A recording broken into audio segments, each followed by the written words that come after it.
इसने मेरे से इस प्रॉपर्टी को लेकर 2 लाख रुपया मांगा था। क्या बोले, इसकी थोड़ी थोड़ी मेरी बातचीत थी, तो बोले 2 लाख रुपया, बोले रियाज भाई आप मेरे को दिलाओ, बोले जो जगह के बोले उधर, क्योंकि बोले मदरसे की प्रॉपर्टी है। मतलब देखो मदरसे की है कि क्या है। कुरान शरीफ फैला हुआ था इधर उधर, हम लोग ने उसको निकाल के ठेले पे रखने के बाद हम लोग ने लेके जाना सोचे, तो वहाँ के कुछ लोग ने बोले यहाँ रोक दो, वीडियो बनाए।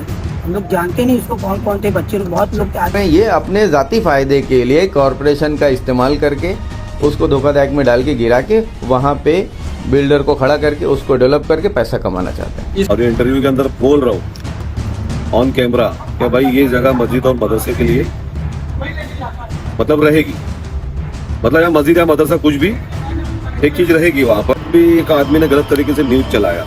और रही बेहुरमती की बात, तो बेहुरमती वो जिसका नाम आप ले रहे हो, कुरान और हदीस की जो भी किताबें मदरसे की थी वो बाहर ठेला गाड़ी पे लाके उसने फेंक दिया था।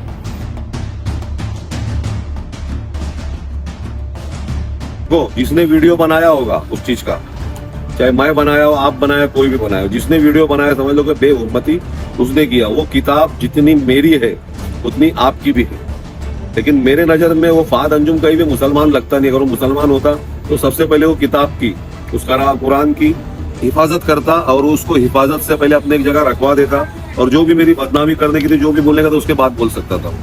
लेकिन ये जो मेरे पास 7/12 है ये मेरे घर पे बना है, ये लीगल डॉक्यूमेंट नहीं है तो क्या है, उसका फेर फार है, ये लीगल डॉक्यूमेंट नहीं है, ये लीगली उसकी 53,100 कुछ रुपए घर पट्टी अभी भी बाकी है। इसने कुछ भी नहीं भरा है, ये सिर्फ लोगों को गुमराह कर रहा है, बेवकूफ बना रहा है। अंजुम पॉकेट मार, वो जो पॉकेट मार बोल रहा था ना, तो देखो वो पॉकेट मार को ये बता दो कि ये जो घर पट्टी, वो जो एक झूठा कैसे पेपर उठा के लेके आया था जो आपके न्यूज के चैनल पे चला रहा था, ये भरी हुई घर पट्टी है, तारीख डेट सब देख लो। एक सिंगल डॉक्यूमेंट आपको उन्होंने बताया कि सिंगल भी, चलो छोड़ दो, चलो मेरी बात, एक सिंगल डॉक्यूमेंट या कोई ऐसा कोई प्रूफ दिया क्या आपको, क्या वो वफ की हुई है या वो 420 पॉकेट मार का इनके ऊपर गुना दाखिल है। तो पहले ये पार्टी में था, भीम आर्मी में इसको हकाल दिया गया। ये भीम आर्मी के नाम पे इसने बहुत सारी अर्जियां मारा, भीम आर्मी को मालूम पड़ा, हकाल दिया। फिर उसके बाद पर्सनली अर्जी डालने लगा लोगों के प्रॉपर्टी के ऊपर। प्रभाग 1 में डाला है, फिर प्रभाग 5 में है, प्रभाग 4 देखो, फिर और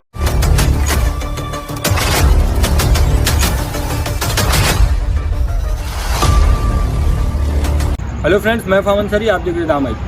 2 से 3 दिनों पहले हमने एक खबर दिखाई थी जिसमें दीवान शाह दरगाह आजमी नगर हंडी कंपाउंड के पास की एक प्रॉपर्टी को लेकर कुछ विवाद हुआ था। वहाँ पे कुछ किताबों की बेहुरमती करने का आरोप आया था, जिसको लेकर हमने एक इंटरव्यू किया था। उसी पूरे मामले को लेकर अब हम दूसरा पक्ष, हमने बताया था आपको कि दूसरा पक्ष रखने की कोशिश करेंगे। हमारे साथ में रियाज भाई है, उनसे जानेंगे क्या है पूरा मामला।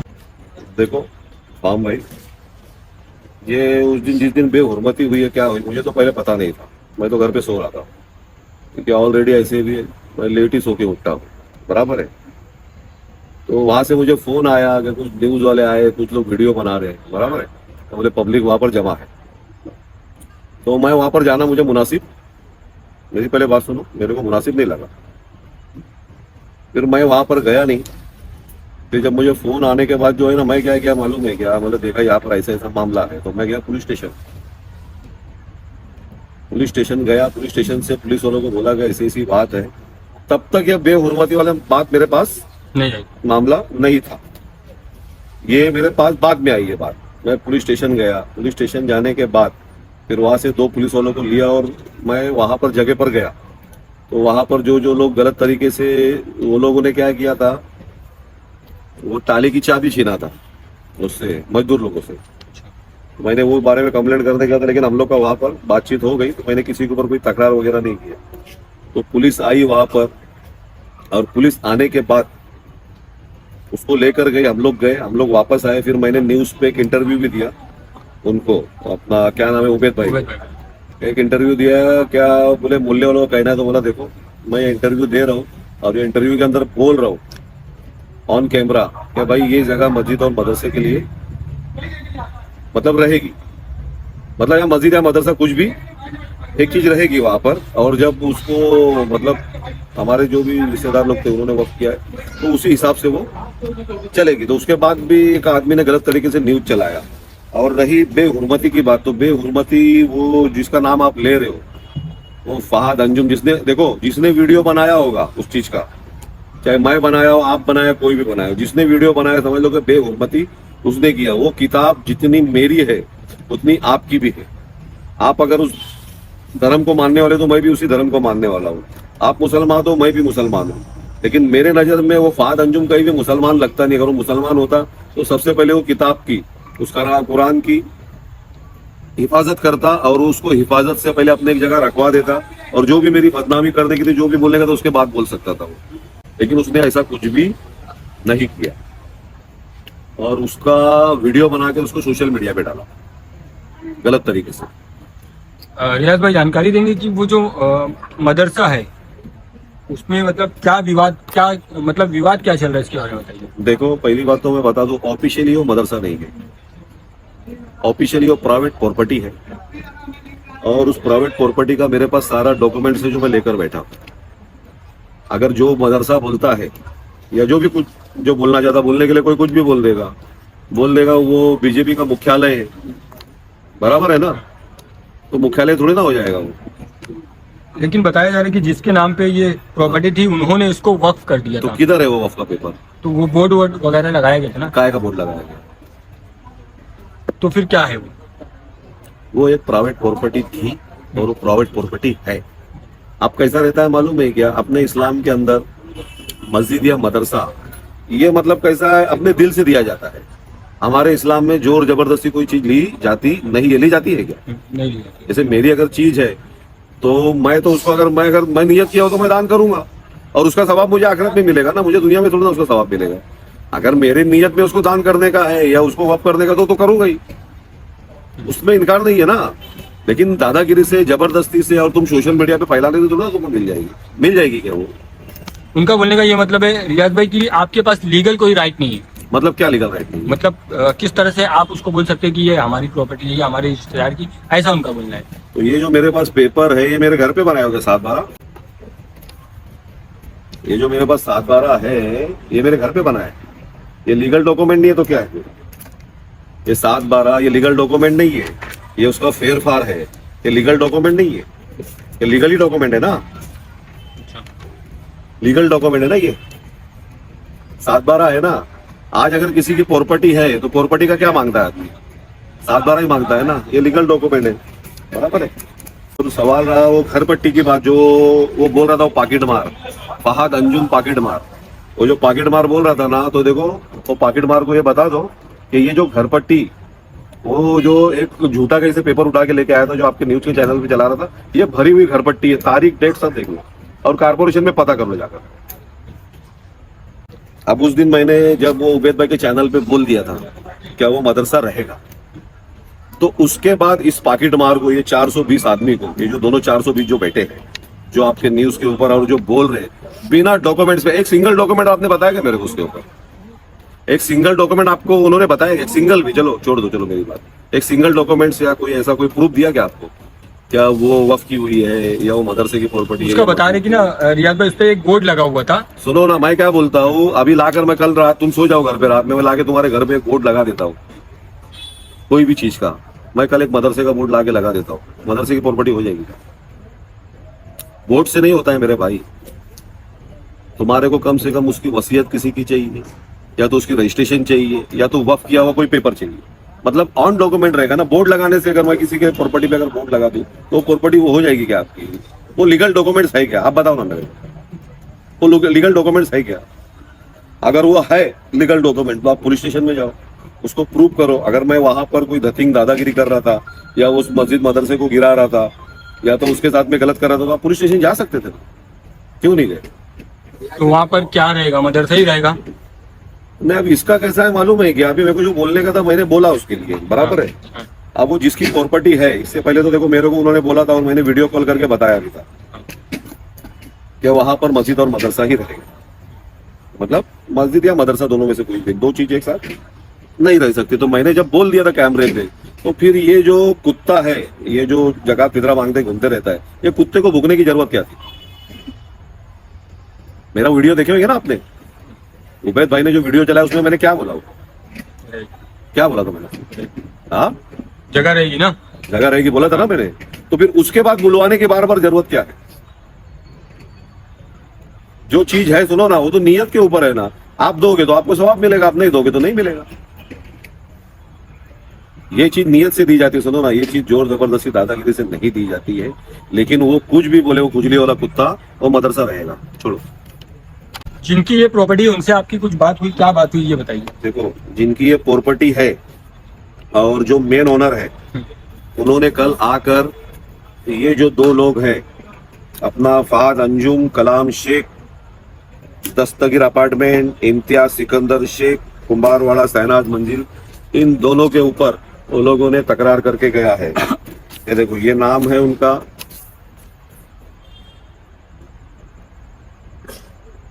बराबर है।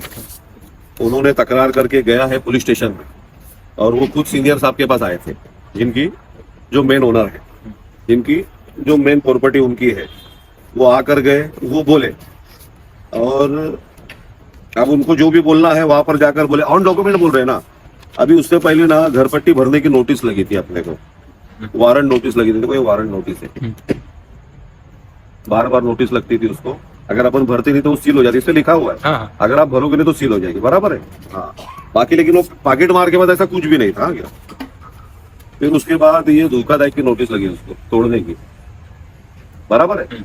नोटिस है ना कारपोरेशन की, मेरे घर की तो आई नहीं ना, घर नंबर के साथ में। ये सब वारंट नोटिस ये सब है। उसका 7 बार अभी आपको बताया। और मैं एक चीज और बता देता हूँ, इन लोगों के ऊपर जो है ना, ये देखो 400 BC का और बहुत सारे इनके ऊपर गुना दाखिल है।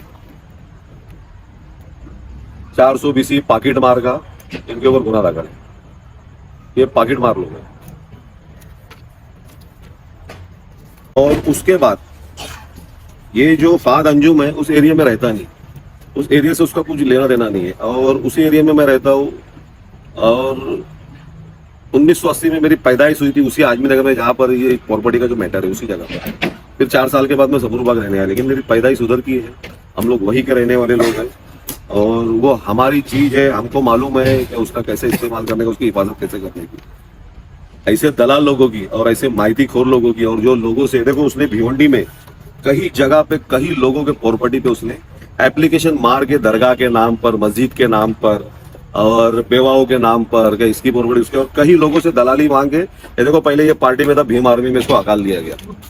ये भीम आर्मी के नाम पे इसने बहुत सारी अर्जियां मारा, भीम आर्मी को मालूम पड़ा, हकाल दिया। फिर उसके बाद पर्सनली अर्जी डालने लगा लोगों के प्रॉपर्टी के ऊपर। ये किसकी है? प्रभाग 1 में है। ये प्रभाग 1 में डाला है, फिर प्रभाग 5 में है, प्रभाग 4, देखो फिर ऑनलाइन भी डाला इसने। तो ये जो है ना, ये लोगों के बिल्डिंगों पे, लोगों के घरों पे, ये सब पे अर्जी मारकर, ये लोगों के घरों पे अर्जी मारकर, ये कोई समाज सेवक नहीं है। इसको समाज सेवक नहीं, इसके नाम के आगे अभी जब भी आप कभी बैठोगे इसको लेकर, ये पता नहीं आपको भी पैसा देता है कि नहीं, तो इसके नाम के आगे बिल्कुल पॉकेट मार लगाना। और एकदम श्योर बोल रहा हूं मैं, इसने मेरे से इस प्रॉपर्टी को लेकर 2 लाख रुपया मांगा था। क्या बोले, इसकी थोड़ी बड़ी मेरी बातचीत थी, तो बोले 2 लाख रुपया, बोले रियाज भाई आप मेरे को दिलाओ, बोले जो जगह के बोले ओनर है, क्योंकि बोले मदरसे की प्रॉपर्टी है। मतलब देखो, मदरसे की है कि क्या है वो उनका मामला है, अपन उसके अंदर ज्यादा बात नहीं कर सकते। तो बोले तुम उनको मैसेज दो, नहीं तो मैं ये बात को आम कर दूंगा, फैला दूंगा। मतलब तुमको आम करने का है, काम करने का है, तेरे को जो करने का तू कर। उनकी प्रॉपर्टी है, वो बेवा औरतें बिचारी, कहां से देगी पैसा? वो एक चीज दान करने के लिए बैठी, तुमको पैसा क्यों देगी? हाँ, तो इसने 2 लाख रुपए की मांग किया था, जो मैंने दिया नहीं। तो उसके वजह से ना एकदम खौला गया, एकदम पगला गया कि साला ईद आई है, रमजान महीना, खर्चा चलेगा किसी का। तो फार्म भाई को बुलाता हूँ और कुछ चलाता हूँ। और मेरा ऐसा मसला है ना, मैं कहता गोवा में कलंगूट है, मालूम है ना, गोवा जब अपन जाते कलंगूट है, तो उस कलंगूट की तरह मैं फेमस हूँ। तो अगर मेरा कोई नाम लिया ना, तो ऑटोमेटिक उसका खर्चा पानी चालू हो गया। ये रियलिटी है क्या? अब पता नहीं मेरे अंदर अल्लाह जाने क्या कॉपी, लेकिन मेरा अगर नाम लिए तो मेरे को इतना पता है कि खर्चा पानी मतलब चालू हो जाता है।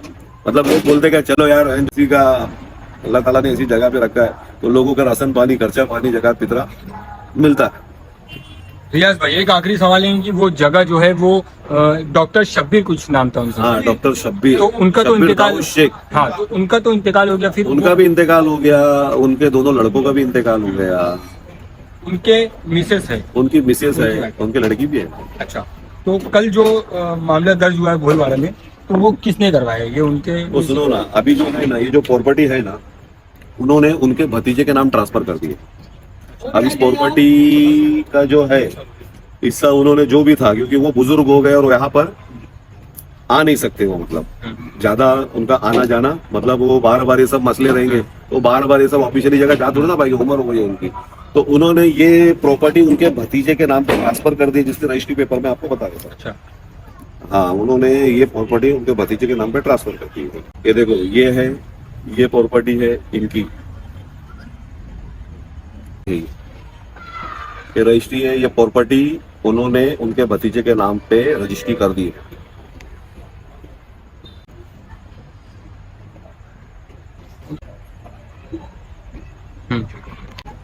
और अभी वो जो लड़का था उस दिन, जब वो चीज वहां से जो कलाम पाक की जो बात चल रही थी, तो ये लड़का आया है, देखो आप उससे।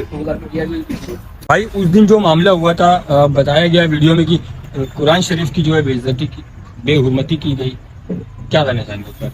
जब हम लोग वहाँ गाले पे गए थे ना, तो पूरा कुरान शरीफ फैला हुआ था इधर उधर। हम लोग ने उसको निकाल के ठेले पे रखने के बाद हम लोग ने लेके जाना सोचे, तो वहाँ के कुछ लोग ने बोले यहाँ रोक दो, वीडियो बनाए। हम लोग जानते नहीं उसको कौन कौन थे, बच्चे लोग बहुत लोग थे, आदमी भी बहुत थे वहाँ। तो हम लोग भी ठेला लेके जो गए तो धो धा के लेके गए, तो साफ पाक हो के नहा के गए थे कि उठा के लेके आने गए, तो उसको ला के हम लोग ने जहाँ दफन करने का था दफन भी कर दिए। तो कौन लोग थे जो आपको रोक के वीडियो? बहुत लोग तो वहाँ की पब्लिक उसको सुनो ना, उसको नाम वो मालूम नहीं है, क्योंकि वो रहता इधर है। और ये जो फहद अंजुम अब्दुल कलाम शेख जो है, वो पॉकेट मार, ये जो आदमी है, वो जो फहद अंजुम जो भी करके है ना, ये कोई समाज सेवक है, इसका स्टेटस चेक कर लो, ये रहता किधर है ये चेक कर लो, ये कौन है, इसकी समाज सेवा क्या है, जरा पब्लिक में इसकी समाज सेवा लेकर आओ। अगर इसने एक भी कोई समाज सेवा किया होगा। और इसके अंदर एक इसने और मेरे ऊपर एक इल्जाम लगाया था कि सर्वे नंबर 70 का हमने, बोले क्या है उस सर्वे नंबर 70 के लिए जो कुर्बानी मैंने दिया, जो कुर्बानी हमारे ग्रुप ने दिया है, सुनो ना, वो अल्लाह देख रहा है, उसकी सजा अल्लाह देगा इस रमजान महीने के अंदर। वो किसी को बताने की जरूरत नहीं है। हमने 10-12 साल उस सर्वे नंबर 70 की लड़ाई लड़ा, लेकिन हमने कभी सोशल मीडिया पे ना कभी किसी को बदनाम किया, ना कभी किसी का नाम लिया। कैसा है, देखो किसी को बदनाम करके क्या करोगे, अपनी लड़ाई अपने तरीके से लड़ो। अभी इसका भी काम था, तो मस्जिद है या मदरसा है या तेरे बाप की प्रॉपर्टी है, अब्बा कारखाने में सोते हैं, तो वो उनको जाके प्रूव करना चाहिए। उसके बाद आता तू मैदान में क्या भाई देखो ये चीज की प्रॉपर्टी में प्रूफ लेकर आ गया है, क्यों दिलाया? तो ऐसे किसी को बदनाम करने से अभी सोशल मीडिया में तूने वो चीज को फैलाया, तो भाई हमारे रिश्तेदार है, हमारे दोस्त है, हमारे शहर के लोग हैं, तो उन्होंने मुझको फोन करके या कुछ लोग मिलकर पूछे क्या यार रियाज तुमने यार ऐसा ऐसा किया, तो मैं बोला देखो ये अल्लाह देख रहा है। पहली बात तो मैं बात था नहीं, जो आदमी मेरे को बदनाम करना चाहता है, देखो अभी उसका क्या मकसद है, मेरा उसका खुद का पर्सनल कोई लेना देना नहीं, उसका मकसद है सिर्फ पैसा। और उसको क्या लगा क्या इधर रियाज पैसा कमाने और फायदे के लिए आया है, ना रियाज वहाँ पैसा कमाने के लिए गया है, ना रियाज फायदे के लिए गया है। रियाज के पास बहुत प्रॉपर्टी है, जिस दिन आओगे पर्सनल सब दिखा दूंगा, लेकिन वो पर्सनल ही अभी पब्लिक को अभी दिखाऊंगा तो पता चल रहा है इसके 10-20 लोग और पीछे को किडनैप न कर ले। तो इसके लिए मैं कहता ऐसे ही सादा सीधा ही रहना पसंद करता हूँ। जब और मालूम पड़ जाएगा तो ना किडनैप करके बोले सब लोग हफ्ता मांगने लगेंगे, इसके ऐसे पैकेट मार ऐसे बहुत निकले। और जो दूसरा आदमी इसके बाजू में बैठा है, वो देखो एक वो ऐसा एकदम कुत्ते की शकल का आदमी बैठा था बाजू में, क्या नाम बताया उसका, कोई इम्तियाज शेख करके कुत्ते की शकल का एक आदमी बैठा था ना बाजू में।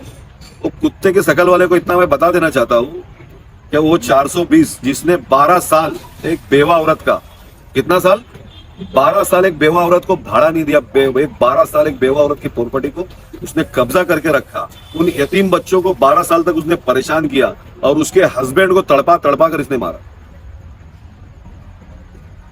ये खुद बेवाओं की प्रॉपर्टी हड़प करते हैं, ये खुद बेवाओं का भी, यहाँ पे भी एक बेवा औरत है, यहाँ पर भी हरेसमेंट करने के लिए लोग आ गए। तो ये ऐसी जगह पे हरेसमेंट करने के लिए पहुंच जाते कि इनको यहाँ पर कुछ दलाली मिले। बस मैं यही बोलूंगा, अगर मुझसे कोई पर्सनल है तो उसके लिए मैदान खुला है, लेकिन ये चीज को ज्यादा सोशल मीडिया और वो कलाम पाक को लेकर, इसको लेकर अगर मुझसे कोई गलती हुई होगी बोलने में तो मैं माफी चाहता हूँ। बाकी मेरी इतनी औकात नहीं है कलाम पाक के और वो हदीस के बारे में मैं कुछ बोलूँ, उस बारे में मुझसे कोई भी गलती हुई होगी तो मैं माफी चाहता हूँ। बाकी ना मैं उस दिन था वहां पर, ना उधर कुछ हुआ, कुछ पता नहीं, ये लड़का उधर था, इसने आपको बयान कर दिया, लेकिन खाली मेरा नाम जबरदस्ती उसके अंदर लगा के मेरे को बदनाम किया गया। मैं खुद एक मुस्लिम हूँ, तो मेरे को पूरी रात भर नींद नहीं आई जब उसने मुझे बदनाम किया। और कुछ लोगों ने मुझे पूछा यार रियाज भाई यार वो तुमने ऐसा कैसा, तुम्हारा बोला मैं भी एक मुसलमान हूँ ना, मैं तो उससे बड़ा मुसलमान हूँ, उससे ज्यादा मुसलमान हूँ मैं, वो नकली मुसलमान है। ये दोनों जो है ना, और मैंने 11.25 रुपये इनाम रखा हूँ। अगर ये दोनों किसी भी मस्जिद में, भिवंडी के किसी भी मस्जिद में आपको नमाज, जुमा की भी नमाज पढ़ते हुए अगर वीडियो लाकर किसी ने दे दिया तो 11.25 रुपये मैंने इनाम रखा हुआ। आप अगर इस जुमा से अगर नमाज पढ़ना चालू किए तो नहीं दूंगा 1100 रुपये।